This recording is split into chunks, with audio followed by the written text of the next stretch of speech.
Kalau agenda sekarang kan tentang saksi ya, kemudian saksi dari jaksa JPU. Nah, untuk kehadiran Amar Joni kan sesuai penetapan pengadilan itu kewajiban dari jaksa. Nah, kita lihatlah nanti ya. Kami kan nggak bisa memberikan keterangan itu. Karena apa? Karena itu kan perintahnya hakim ke jaksa. Jadi ya kita lihat aja nanti apa bisa JPU menghadirkan. Kalau tidak bisa, ini kan penetapan pengadilan yang harus dipatuhi oleh ya baik terdakwa, jaksa, dan pengacara, kemudian juga oleh lembaga-lembaga lainnya. Nah, itu kan menunjukkan bahwa negara kita ini kan ya hakim itu kan sama dengan menegakkan supremasi hukum. Jadi kalau itu tidak bisa dilaksanakan, terus bagaimana keadilan lagi? Siapa yang harus dipatuhi?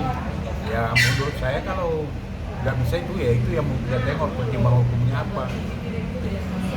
Karena apa? Karena itu perintah itu sama undang-undang. Sekarang nih semua orang yang hadir ke persidangan ini itu kan penetapan hakim. Kita pengacara datang sini pada hakim, ya kan? Kemudian jaksa juga menghadiri terdakwa sini penetapan hakim. Kemudian juga hakim juga duduk di persidangan adalah penetapan hakim. Nah, kalau ini tidak dilaksanakan, wah rusak dong negara hukum ini. Nah, ini perlu dipertanyakan.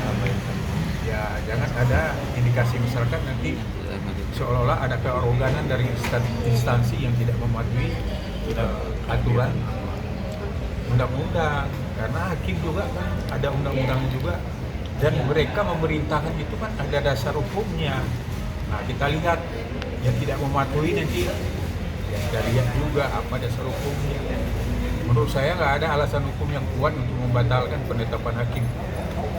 Nggak ada instansi apapun yang bisa membatalkan, terkecuali ya penetapan hakim lagi.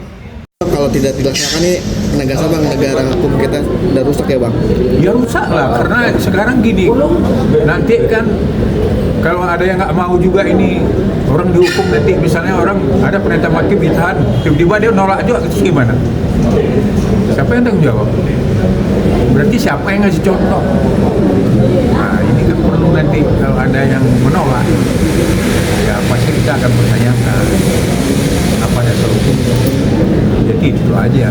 Kalau untuk sekarang kita nggak bisa berandai-andai, kita tunggu aja persidangan dulu bisa dihadiri apa tidak. Kalau tidak itu kita ada langkah hukum tegas yang akan kita lakukan.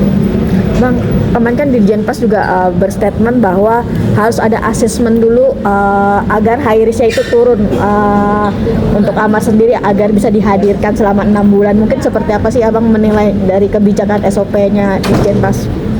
Ya, kalau menurut saya, ya beliau harus belajar KUHAP lagi, undang-undang hukum beracara. Mungkin beliau nggak ngerti hukum beracara ya, karena beracara itu kan aturan hukum beracara udah jelas di situ kan. Yang jelas ini harus dipahami. Kasus ini yang menghadirkan pengadilan siapa? Kan lapas kan, laporan siapa? Ada tindakan yang menurut dia melanggar di lapas, dilaporkan ke polisi, kemudian diproses oleh polisi, dan kemudian dilimpahkan ke jaksa, kemudian jaksa limpahkan ke pengadilan.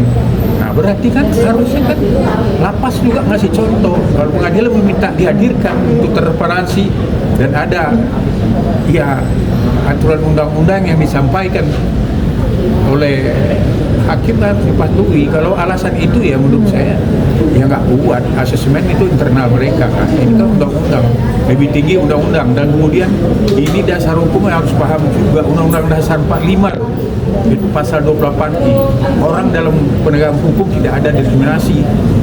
Nah berarti ada diskriminasi dong nanti untuk amarnya. Kemudian ini kitab undang-undang hukum beracara. Ya kalau cuma dikalahkan oleh cuma semacam peraturan menteri atau peraturan teknis dirjen, ya itu menurut saya Pak Dirjennya harus belajar hukum lagi. Ya itu aja. Kecewa bang? Cukup. Pak? Kecewa? Pak saya belum tahu, nggak bisa saya mengatakan kecewa kalau hadir nanti. Ya saya kan belum tahu. Kalau sekarang saya kan masih yakin dengan keputusan penetapan hakim. Tadi tuh ibu angkat dari Amar Zoni sempat bilang kalau dari Amar Zoni sudah mengakui ataupun bilang bahwa itu bukan barang yang dimilikinya dari bukti yang telah disita. Ini seperti apa tanggapan dari kuasa hukum? Itu kan nanti di materi perkara, kita kan belum masuk di situ. Tengoklah saksi-saksi jasa dulu. Nanti saksi kami yang menangkis itu kan gitu. Sekarang kan kalau untuk itu nanti tanya ke jaksa aja. Baik, lalu Pak, untuk agenda hari ini tadi kan pemeriksaan saksi ada di pihak BPU. Apakah sudah terinfo saksi yang akan hadir ini siapa? Ya kalau itu kan bisa kalau kami mengacunya kan sesuai dengan BAP, urutan BAP. Siapa aja yang diperiksa kan, verbalnya, ya kan, pasti udah ada lah sama kami berkas itu.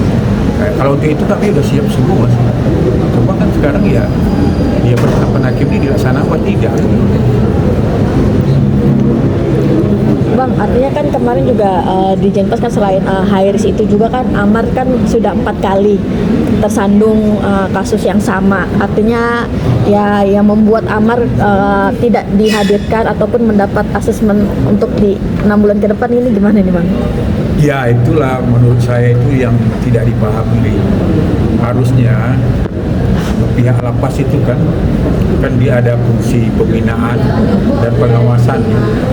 Nah, sekarang kan dia harus paham setiap orang yang masuk ke lembaga masyarakat itu harus dia pilih dong, mana ini kasus yang orang yang kecanduan, mana yang kasus orang yang pengedar dan penjual bandar. Nah, Amar ini kan dari 3 kali keputusan itu kan penyalahgunaan narkotika, berarti ini orang sakit, orang adiksi. Harusnya orang ini jangan dimasukkan ke LP umum, harusnya dimasukkan lapas narkotika. Di situ kan ada fungsi konseling, ada fungsi psikologis, kemudian ada fungsi apa juga medis. Nah ini kan harusnya malah ditaruh di umum. Nah ini kan juga kelalaian dari pihak lapas. Seharusnya dia melakukan fungsi menyesuaikan dengan keadaannya, karena di Amar ini kan dalam keputusan kan bukan penjahat, penyalahguna narkotika untuk diri sendiri, adiksi, orang sakit. Nah nanti itu kita akan buktikan, itu kita perlukan ada diri dia, jadi akan kita buktikan nanti adiksi ini udah sampai di mana sih, kita udah siapkan juga saksi-saksi itu. Ya kan, sama kan ada teori hukum kan, ada alasan pemaaf, ada alasan pembenar, ada alasan pembenar. Ya mungkin kami kan, ini kan strategi pengacara, belum bisa kami umumkan di sini nanti kan. Berarti udah punya saksi-saksi yang bakal dihadirkan nanti? Udah, kita kan ini, saya udah yang ketiga kalinya menangani ini. Sebenarnya kasus yang ini lebih kecil daripada kasus ini. Ketiga ya? Iya. Kan harusnya, ya itu kok saya paham betul kasus ini. Karena apa? Ya karena kan nggak akan lari ya ahli-ahli dari yang dulu juga. Apalagi sekarang kita banyak didukung oleh saksi. Berarti terkait asesmen ini kalau menurut Bang John gimana Bang? Artinya untuk menurunkan level Hairis ini untuk dilakukan asesmen dari pihak di Jenpas? Kalau itu saya nggak mencampuri, itu teknis mereka lah, ya kan? Ya saya yang campuri ini sekarang ada aturan pada cara loh, ada penetapan hakim yang harus menghadirkan dia.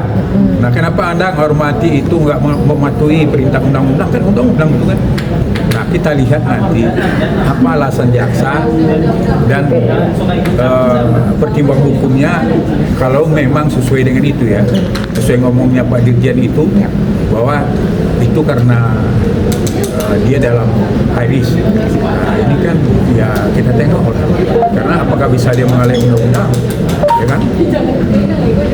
Kalau bisa ya grup saya ini ini malah menjadi apa ya, semacam bumerang dari penegakan hukum nanti. Hukum ini jadi padahal Presiden Pak Prabowo kan sekarang memberikan bagaimana caranya keadilan diberikan kepada masyarakat. Kalau memang nggak bisa membantu orang banyak, ya bantulah ya mungkin beberapa orang. Kalau nggak bisa juga, ya bantulah satu orang. Nggak bisa juga, jangan dikriminalisasi orang, kan gitu kan kata Pak Presiden kan. Nah, mudah-mudahan kan ya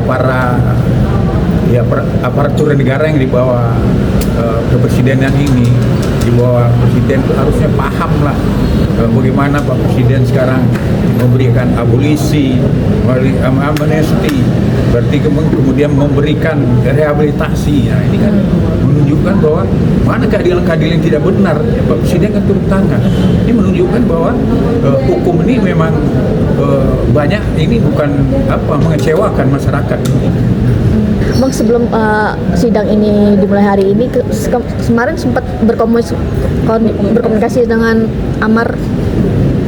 Ya kan udah ada perintah penetapan bahwa dihadirkan, tuh apa lagi komunikasi? Itu kan kalau nggak bisa dihadirkan, kami masih tetap dulu patuh dengan penetapan itu. Kalau nanti nggak bisa ya kita lihat dulu. Jadi kami nggak bisa berandai-andai. Kalau komunikasi memang sengaja kami nggak mau. Karena bukan apa ya, karena untuk apa juga kalau memang dia dihadirkan. Dan tidak ada pemberitahuan ke kami, baik dari pihak majelis hakim, baik dari pihak jaksa, untuk mengatakan bahwa dia tidak bisa dihadirkan. Berarti belum ada surat resmi terkirim dari... Ya nanti lah kan, biasa kan pasti kan di sidangnya akan diungkap nanti kalau diundurkan atau dibatalkan atau apa. Nah ini kan kita lihat. Sekarang kita nggak bisa andai-andai, kita harus percaya hukum dulu lah. Masih optimis bisa dihadirkan ya Bang? Mudah-mudahan.